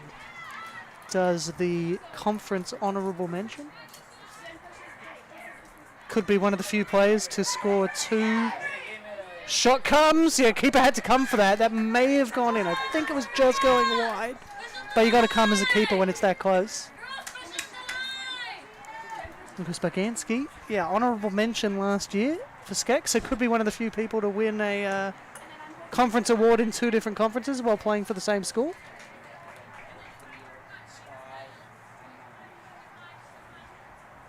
She was in the all first-year team last year as well. Obviously, if you honourable mention for the whole conference, probably going to make that all first-year team. Kenya, get wide! She speaks ASL too, which I think is a really cool skill, and I wish it was something that I learned. Wouldn't have helped me out much in Australia though, because we don't do ASL in Australia. What do you do? ASL? Australian Sign Language? Auslan. Auslan is what we call it. Kenya, get out! You could call it the exact same. We could call it the You exact same could. thing. We have an ABC. So there's the ABC and there's the ABC.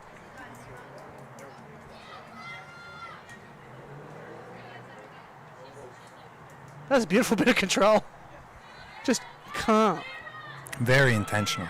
Yeah, she knew what she was doing. I'm passing it around Texas A&M San Antonio. This is maybe a little too calm there. Blocked, maybe a chance for a shot. It's a keeper come. It's really good work though to recover as well. Yeah, Keeper was kind of out of position. Villarreal continuing to have a good day, especially again considering thrusted into that starting lineup at the last possible moment. Yeah, I think really you could only blame her for 1 goal, and even then, a little harsh. So, maybe 2 you come, you've got to get it. But again, I'd be being harsh on a player that was not expecting to play anywhere near this many minutes today. Went in last minute. I think she should be proud of what she's done. Last minute to come in like that. Yeah. She's made some spectacular saves, especially early on. The first 15 minutes where she had to do that double save at full stretch. That's phenomenal goalkeeping. Good run down the line here from Anna Newland, but unfortunately, the line says no. It's going to go out for a throw for Texas A&M. San Antonio. Of course, there's another Texas A&M involved in a game against another San Antonio team this weekend.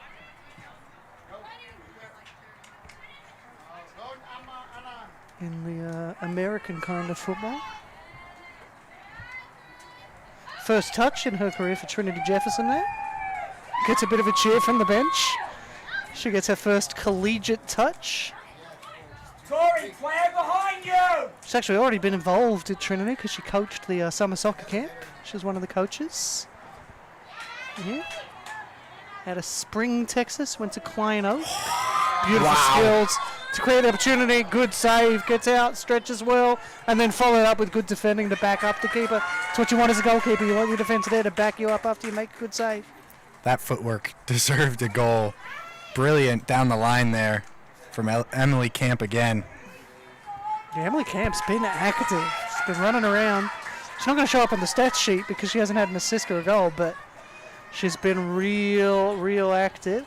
No, and I think Dylan Harrison is rewarding her with a good amount of playing time today. Playing time.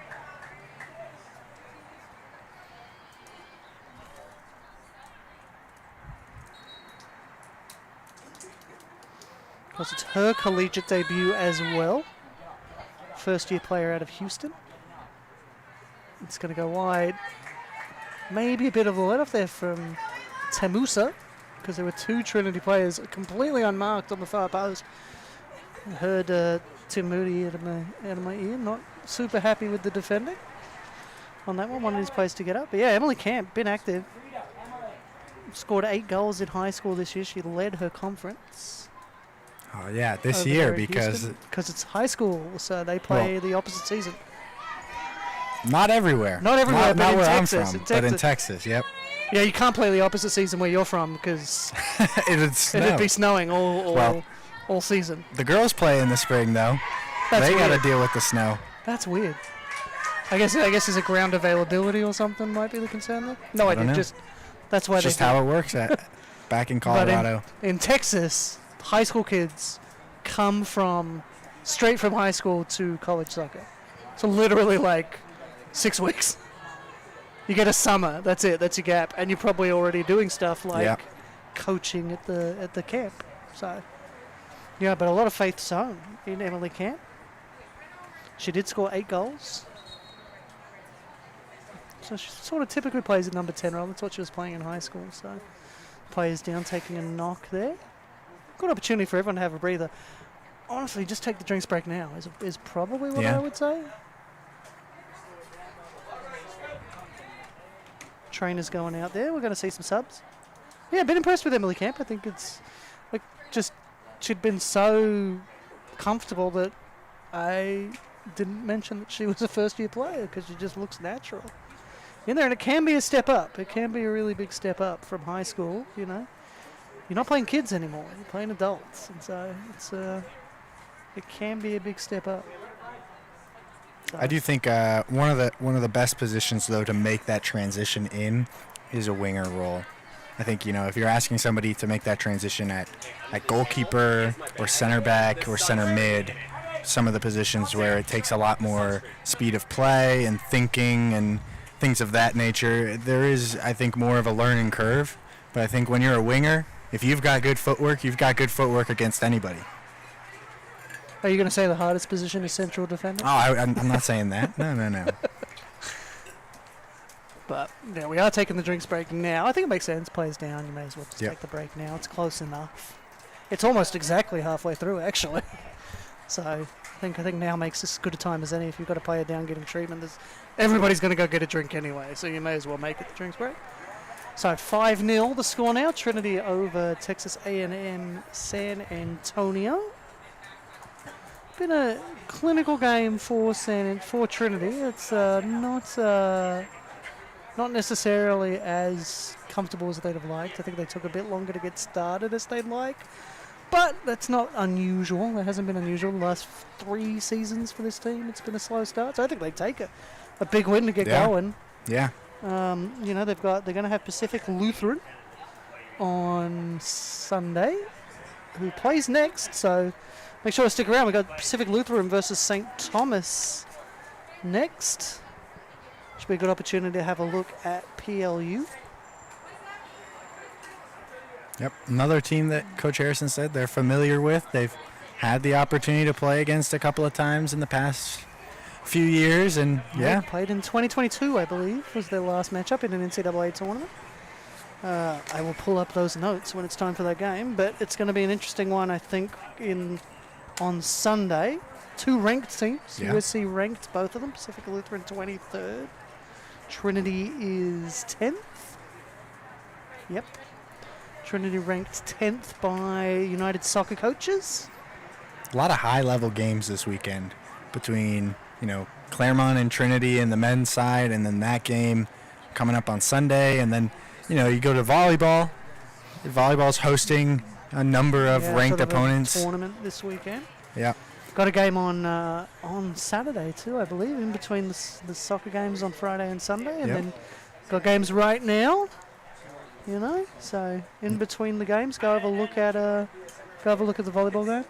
Yep. Head coach Julie Jenkins was telling me earlier this week. I was driving her up to Upper Campus at my other job, and she was saying it's the hardest weekend on paper of all of D3 in terms of the opponents that Trinity are facing.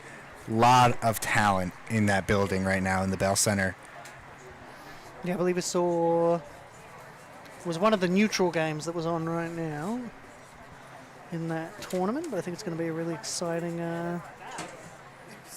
time for Trinity volleyball this weekend. I think if they can come out well, it's going to be a really good sign for the rest of their season. So we'll see how that plays out. But of course, they do have games in that tournament tomorrow as well. So if you're looking for something to watch, you've got that right here on Trinity University YouTube. We got 2 more games tonight here as well on top of the volleyball. So it's action-packed. Tiger Network's back for another season. Tuck it in, Frida. And the drop ball will get us going again. Come on, get to Emily. Get to Emily. There was a change in the laws for goalkeepers. Not for college soccer, but there was a change in the laws for professional soccer that's come in the Premier League. I think we've seen it enforced, and I don't think we ever will, because the rules changed from 6 seconds to 8 seconds, and they never enforced the 6, so they're never going to enforce the 8. No, and I think the idea was to make it more enforceable by moving it to 8, but They I moved think it to you're right. 8, and the referee's supposed to signal like in basketball. Yeah. 23.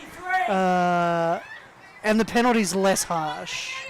It's now a corner instead of an indirect free kick in the box. So maybe it's knowing my luck, Leeds will give one up in a crucial game and get relegated. But, you know, maybe the War of the Roses when Manchester United and Leeds are fighting against relegation together. Look, I contained myself. It's solid, like, hour before I mentioned Manchester United losing in the League Cup. So, you know. And any Manchester United fan can say, yeah, but Leeds also lost in the League Cup. True, but I don't care about the League Cup.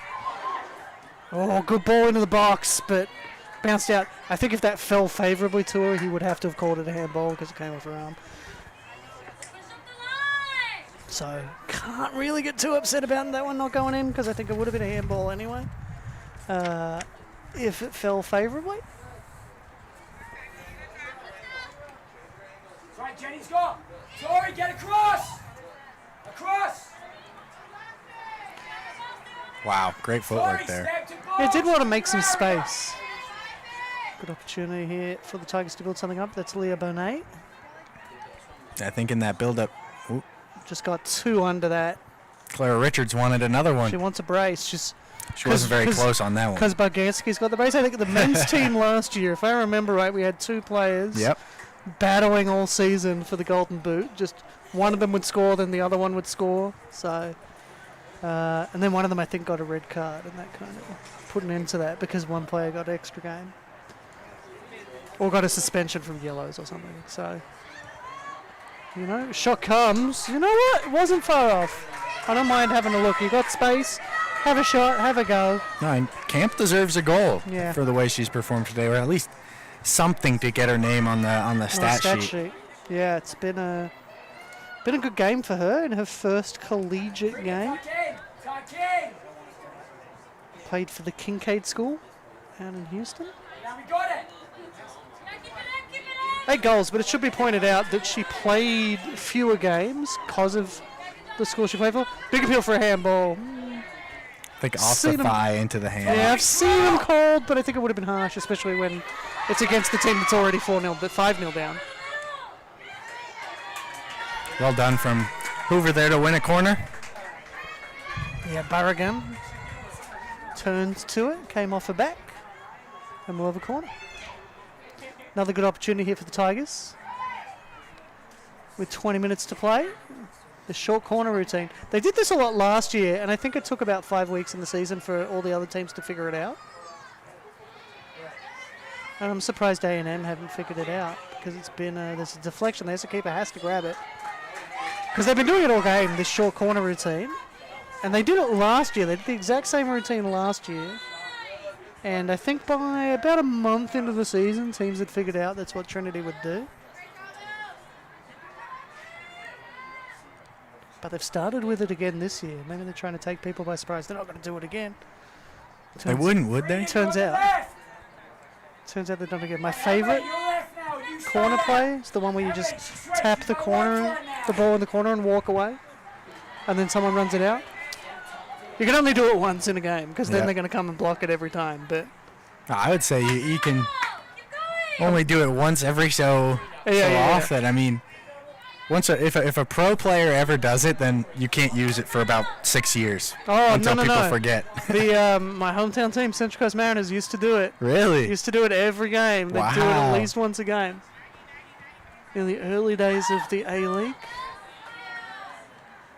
they would do this corner routine where they would just come out and tap it, and every time worked. This way. Worked every time. You couldn't do it twice in a game. But, yeah, they did it for a solid month. Goes out for a throw for Trinity. Hey, ref, that could be a foul. Linesman. Stop it here. Coach Moody wanting a foul for that. And both players are committed, but I could see it. I could see them given. You know what I mean? Yeah, I think Clara Richards gets there just a Gets second later. Yeah. Push Yeah. up. Could definitely see a case for it. You Push know, up. seen them given, seen them not given. It's one of those things like the handball against Everton in the Premier League a couple of weeks ago. Seen them given, seen them not given. That's part of all sports, really. There's always going to be some There's level always of this subjectiveness. little grey area where you can see him given. Offside! Again, the short corner. Peel for offside. Yeah. Hard to tell from this angle for me. I think there might have been a defender back. I've got a few heads in my way as well. But I do think that that's how A&M are trying to respond to that short corner is immediately push up.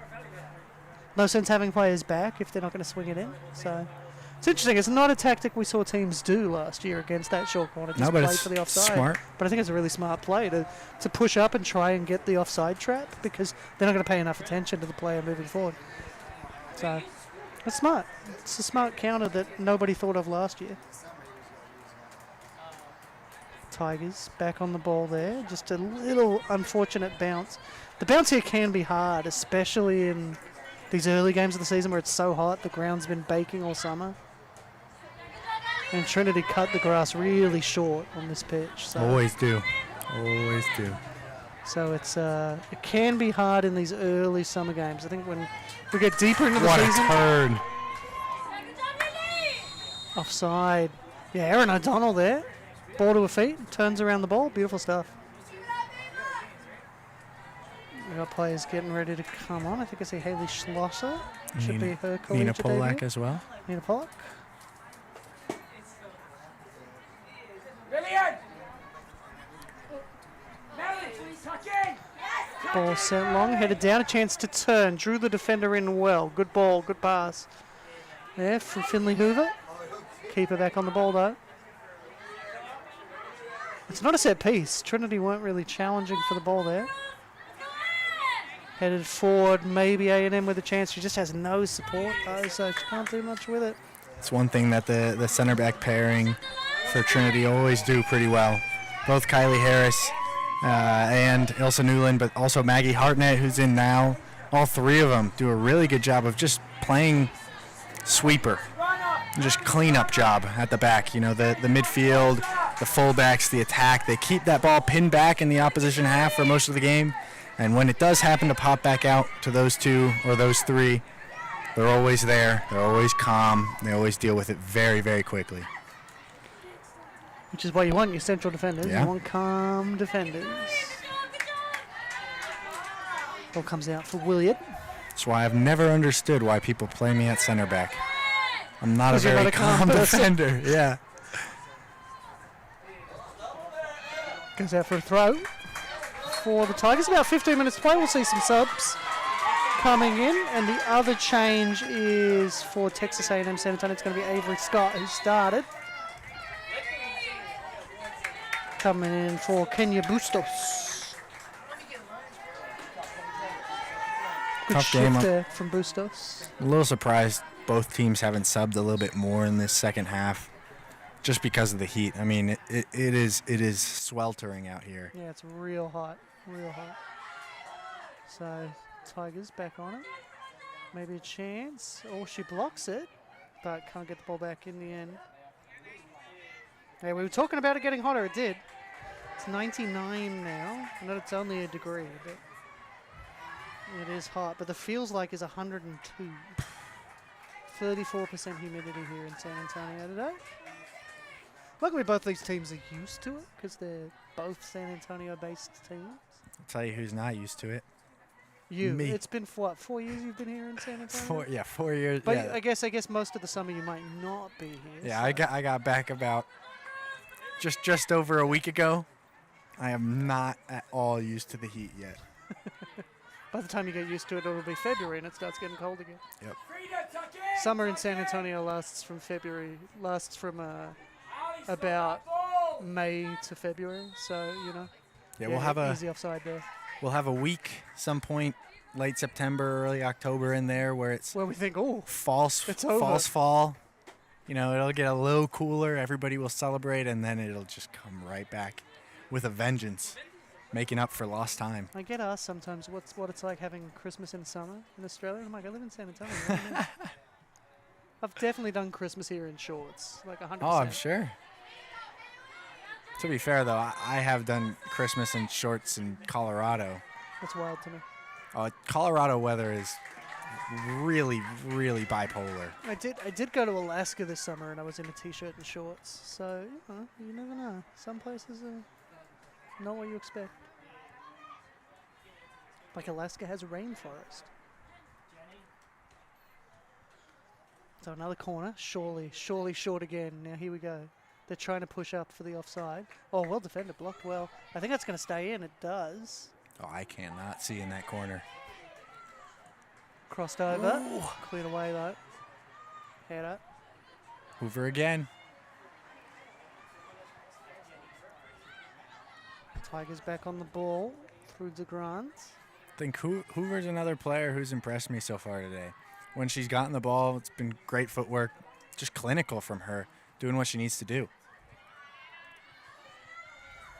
Good turn from Anna. Still on with her sister. Opportunity here for O'Donnell. Crossed in, keeper comes, gets a punch on it.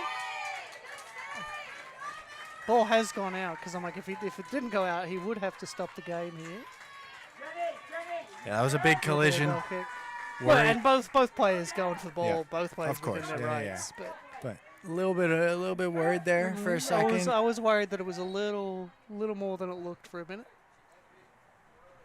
Villarreal, again, getting the start as a late decision. Not sure yet, you know, how freshman Lance is doing, whether or not, you know, if Villarreal were to go down hurt in a situation like that, what A&M San Antonio would do. So just good for everybody not to have an injury there. Not have to worry about that. And sub came in. Wow. I believe it was Emily Rodriguez coming in for Jenny Royal for Texas A&M San Antonio. Free kick here for the Tigers. Chance to swing it in. Looks like Ilsa Newland will be sending this one along. I think she's going to loft it up towards that near post and hope that one of her teammates can run underneath it. Maybe she can find a sister. Have a Newland situation. That's the dream scenario. I'm sure they have some sort of celebration worked out for if that ever happens. It seems like they've had a celebration worked out for every goal scorer, so they've certainly been working on celebrations in the off-season. Goes far post. There's a run coming. Keeper comes well. Good work from Villarreal. When you go abroad in the spring, you go play in Argentina, opens up opportunities for you to learn some fancy celebrations from the home of football right now. It's where the World Cup sits for the men's side. Yeah, it's where the men's World Cup is. I think Spain, yeah. Winning the Women's World Cup and another Women's Euros final for Spain. And a men's Euros title for them as well. Men's Euros. Football in Spain is looking pretty good right now. Yeah, I mean, there was a while it was looking especially bad for the women's team, unfortunately. But yeah, they've done really well. I think you got to remember about Spain's women's team is that they did it without one of their best players. So. Great strength and hold up again from Hoover. There's Camp again, but she's come back from an offside position. So inside the final 10 minutes, Trinity 5, Texas A&M San Antonio 0. Been clinical enough, I think, is what Trinity will say. Got the job done. You know, they've suffered from slow starts in the past, so avoiding that is important. And they've had the opportunity to rotate a number of people in, get people good minutes, good experience it's always good early in the season. I'm sure Coach Harrison and Coach Valdespino, you know, they have an idea of what they've got in all their players, but everybody shows up a little bit differently on game day, and it's always good to really get a feel for how everybody's doing. Ooh. Off the crossbar. That ended up dipping more than I thought it would, to be honest with you. Goes out for a goal kick for the Jags. Yeah, I think a good start to the season. This wasn't necessarily the original plan for the Tigers. But, you know, PLU wanted a different game today, so Get over here! they'll play. Tell her to tuck in. So they'll play on Sunday instead of today. I know PLU were eager to scout the Tigers and see how they'd play. Do you think they've learned from this one? How the Tigers are going to play this season, or could this be a sort of different style? But this is pretty similar to how they played last season. That's what I was going to say. It's It's hard to make a judgment in that case because I think it's twofold. One, that I think this is how Trinity just want to play in general. You could have watched any game from last season and figured that out as well. And then also in any number of Trinity games, they have mass amounts of possession in the opponent's third, and that can be hard to scout. You know, we don't really know much from this game about what Trinity's defensive style is, and you know, might not be something that we can learn from them for a while if it looks at all like last season. Well, I mean, the Lutes are going to be a very different scenario. Nationally ranked teams. So you got to match up with two nationally ranked teams.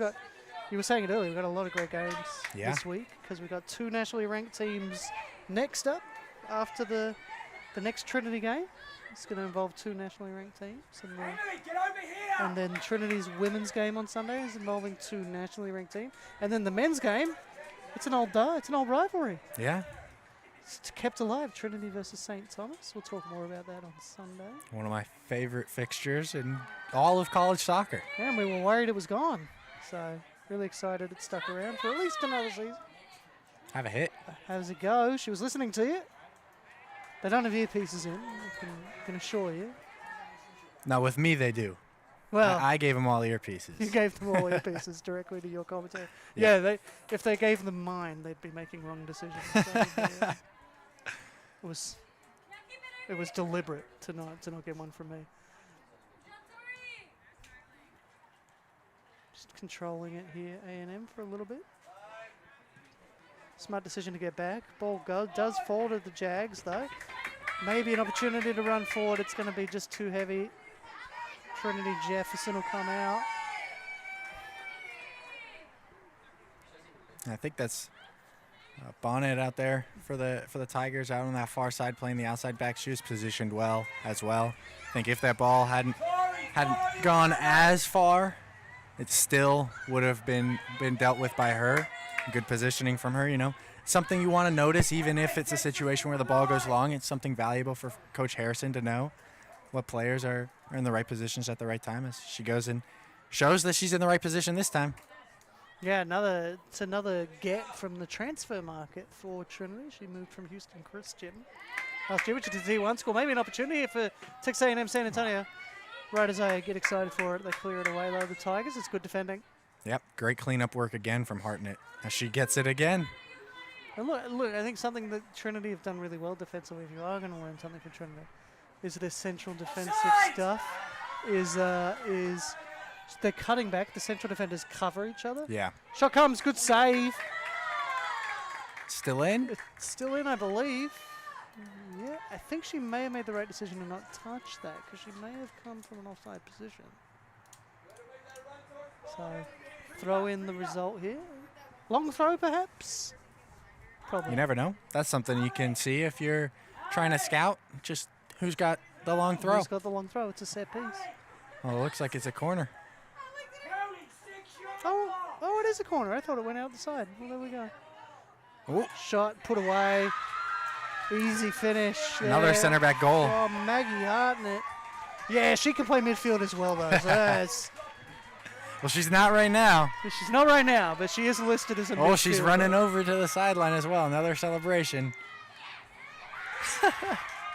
Just yields, yes, that's her first collegiate goal for Maggie Hartnett. There you go. 2 senior defender. Or is she a senior? No, she's sophomore. Sophomore.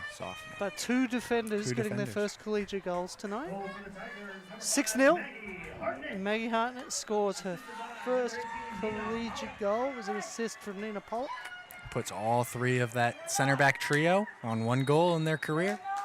Harris, Newland, and Hartnett. We talk about style. Maggie Hartnett chose to play for Trinity because she likes the style of football that they play. She said they play her preferred style of football. So she was really pleased to get an offer to join a team that plays in the style that she likes playing. So, but yeah. She's first team all-region in her senior year in high school. So she's got a pedigree. She did play all 23 games last year, started 16 of them. Had an assist. I think she was really vital part of defense. Started a lot more after Newland went down. Maybe an opportunity for 7. Shot well covered by the keeper. That's really great positioning from the goalkeeper because it gives them more access for the angles that the shot's going to come from. Really good work. Again, Villarreal, I know the score is what it is, but this keeper was thrown in literally last second. No, and look at the stats. She's faced 21 shots on target. To have only allowed 6 goals. I mean, soccer's a sport where shots on target and goals are normally pretty similar numbers. It's not like hockey. Goalkeeper doesn't make 30 saves a game typically. Yeah, I think she should be. I think she should be happy. It's easy. It's easy to get your head down. Yeah. When the score is what it is, but I think she's had a good game. I think she's still proud of her performance. Yeah, I think the back line as well should be happy with themselves, particularly for their first half performance. She stays on. Does Mackenzie Stewart? Sorry, Frida Perez. Going to be a free kick. Opportunity here. I'd like to see him go for it. Just go for it. 6-1. I think A&M San Antonio have rotated their team as well. When you take a look at the back line, it looks a bit different now. Yeah. Spears is still in there, but... And look, this game doesn't count for A&M San Antonio's schedule. It won't matter for their standings, and it gave them an opportunity to test themselves against a nationally ranked team. Yeah. So I think they should be really pleased with what they've got out of this. I think they're going to get a lot out of this. I think it's going to help them in their Red River season as the ball comes in. Headed down, shot comes, goes wide. So was an opportunity for Trinity Jefferson to get her first save, but she was born to play here too, Trinity. There's an abnormal amount of people named Trinity here at this school. At this school? Makes me wonder. If they chose Trinity because it's their name? Just makes it easier. Curious. I'm just curious. Ball goes through. It's going to need a good run here from Hannah Plaisance, but I think no.